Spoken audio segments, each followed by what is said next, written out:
কাঞ্চন ফুল নাচ করতে পারতো, নাচ শিখছে, এটা তার অধ্যাবসায় ছিল। তারপরে গান নিজে গাইতে পারতো। আমরা প্রায় সমসাময়িক সময়ে চলচ্চিত্রে আসা একটু আগে পেরে, তো কাঞ্চন স্যার তো বসুন্ধরা নামে একটা ছবি নিয়ে করলো, সুভাষ দত্ত। ছবিটা ভালো গেল না। পরবর্তীতে আমজাদ ভাইয়ের একটা ছবি করলো, সেটাও ভালো গেল না। তাকে একটা ক্লাসিক্যাল আর্টিস্ট মনে হলো, কিন্তু ভালো আর্টিস্ট, অভিনয়। একটা সময় এসে ফিল্মে সে সুপারস্টার হয়ে গেল, অনেক অনেক অনেক ছবি হিট দিল। তো আমার সঙ্গে এমনি তো ফিল্মে তখন তো একটা পরিবারের মতো ছিল, যোগাযোগ, হাই হ্যালো এগুলো আছে, একসঙ্গে উঠা বসা আছে। তো একটা পর্যায়ে এটাও বাব্বাটা 420, এই ছবিতে যেহেতু ফাইন্যান্স করলাম, এই ছবির হিরো সে একটা পয়সা নেয়নি, কাঞ্চন ভাই কোনো পয়সাই নেয়নি। এই ছবিতে ম্যাক্সিমাম আর্টিস্ট পয়সা নেয়নি, এটিএম ভাই শামসুজ্জামানের কারণে। উনি তখন সুপারস্টার, তখন সবার রাজ্জাক সাহেবের শিডিউল পাওয়া যাইতো, শাবানার এটিএম শামসুজ্জামানের শিডিউল পাওয়া যাইতো না। তো যাই হোক, এই ছবিতে হিরো কাজ করলো। পরে আমি যখন অনেক দিন কিন্তু কাঞ্চন সাহেব ফিল্ম ডমিনেট করছে, তখন মান্না আসছে, অনেকে আসছে, সালমানও ছিল, কিন্তু তার জায়গাটা ঠিক ছিল। তার মতো বাংলাদেশে একটা 1 নম্বর বিখ্যাত ছবি বেদের মেয়ে জোসনা, সেটাও ব্যবসা করছে। ভেজা চোখ, এগুলো তো আছেই, ভেজা চোখের মতো অসংখ্য, সহযাত্রী, ভেজা চোখ, অসংখ্য হিট ছবি আছে সেগুলোর ব্যাপার। তো যেমন ক্লাসিক্যাল ছবি করতো, পাশাপাশি এই ছবি করতো। এবং কাঞ্চন সাহেব নিজেও কিন্তু গান গায় ভালো, এবং সেই সময় হাদিস সাহেব থেকে শুরু করে সব শিল্পীদের গান গায়, তার কণ্ঠে গান গাইতো এবং ম্যাচ করতো সে। আমার একটা দিন খেয়াল আছে, একটা স্মরণীয় ঘটনা, সেটা হলো যে ইলিয়াস বাংলাদেশে কিন্তু প্রথম কোনো হিরো কমর দোলেয়া নাচ টাচ এই ইলিয়াস কাঞ্চনই করতো। এর আগে কিন্তু সবাই শাড়ির আসল ধরে দৌড়াদৌড়ি করতো। এই জন্য সে ডান্স শিখছে, তারপরে সে ফাইট শিখছে। সে জিতেন্দ্র যখন বোম্বের মধ্যে খুব ডান্স করতো না, জিতেন্দ্র শ্রীদেবী, ঠিক একই টাইমে সে এখানে ডান্স শিখে কিন্তু অ্যাকচুয়ালি ডান্সের হিরো ছিল সে কিন্তু প্রথম থেকে ডান্স জানতো, শিখতো। এই অধ্যাবসায়টা কাঞ্চনের আছে, ফাইট শিখতো।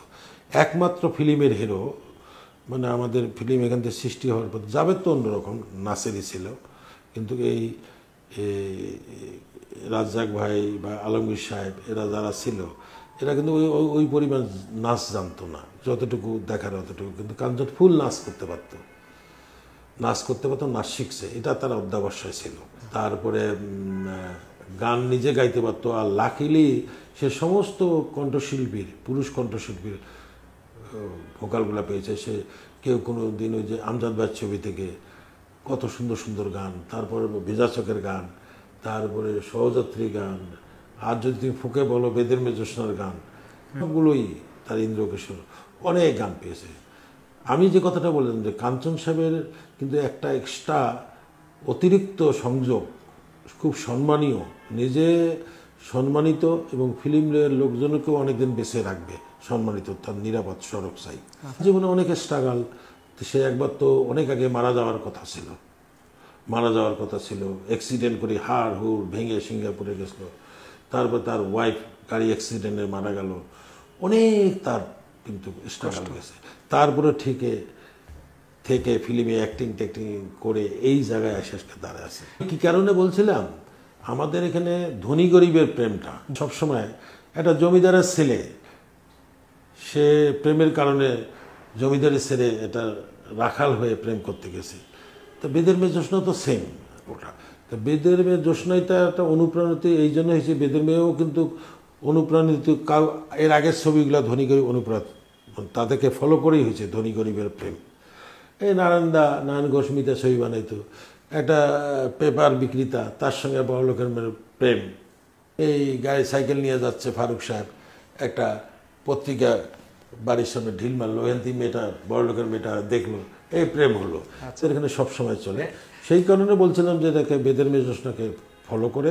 শুধু তাই না, আমি বাংলাদেশে অনেক সময় যখন নিজে গল্প টল্প চুজ করতে পারি না, আমাদের হিট যে ছবিগুলো, আমাদের মৌলিক যে গল্পগুলো, সেটাকে ফলো করি।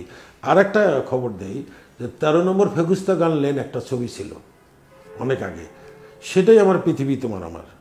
উনি তো একটা গর্ব আমাদের, এই কারণে গর্ব যে আজকে যে নিরাপত্তা সড়ক আবার সড়ক চাই, আজকে ফিল্মকে রিপ্রেজেন্টেটিভ সে করতে সারা ওয়ার্ল্ডকে, যেটা ফিল্মের ইলিয়াস কাঞ্চন। এই জায়গাটা তো আমাদের এর আগে অনেকে ফিল্মের পিপল ছিল, নায়ক নায়িকা, সেই সোশ্যাল ওয়ার্কে কেউ যেতে পারেনি।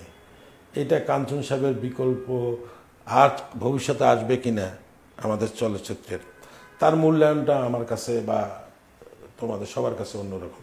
পরবর্তীতে আমি ডক্টর আসকার ইবনে শাইখের একটা গল্প নিয়ে একটা ক্লাসিক্যাল জাতীয় মুভি, এটা ব্যবসায়ীভাবে নেই, এনটিভি আর আমি জয়েন্ট ভেঞ্চারে করছিলাম ছবিটা। সেটা হলো বিদ্রোহী পদ্মা, যেটা পপি ছিল, তারপরে পপির সঙ্গে রিয়াজ ছিল, রিয়াজের সঙ্গে কিন্তু আমার 4-5টা ছবি। হ্যাঁ, তো ইলিয়াস কাঞ্চন এটা একটা মেইন ভূমিকায়, হিরোর 2টা হিরোর মেইন ভূমিকা লাঠিয়ালের কাজ করছিল একসময়, যেটা লাঠিয়াল ফারুক ভাই টারুক ভাই করছিল ওই ক্যারেক্টার। ও খুব সুন্দর রিলেশন এবং কাজও করছে। আর কমফোর্ট তো এসব পুরনো আর্টিস্টদের সঙ্গে কাজ করার, আর তার মূল্যায়ন কি। ইলিয়াস কাঞ্চন আমার ফিল্মের অনেক হিরো হিরোইন মারা যাবে, তাদের মানুষ ছবি দেখবে, স্মরণীয় করে থাকবে। ইলিয়াস কাঞ্চনকে আরেকটু স্মরণীয় বেশি করে রাখবে নিরাপত্তা সড়ক চাই। বাস্তব জীবনে তো সে তার ফ্যামিলি এত স্ট্রাগলের পর দিয়ে যে এখনও সে দাঁড়িয়ে আছে, সংগ্রাম করতেছে এই নিরাপদ সড়ক থেকে, তো সেই হিসেবে তো সুখী। এখানে সে সুখ খুঁজে পেয়েছে। তার ফ্যামিলি ডিস্ট্রয় হয়ে গেছে, ফ্যামিলি ডিস্ট্রয় মানে ওয়াইফ মানাই একা গে ব্যাসে লাইফের মতো, এটা আমি যেটা জানি। অবশ্যই সুখী ব্যক্তি।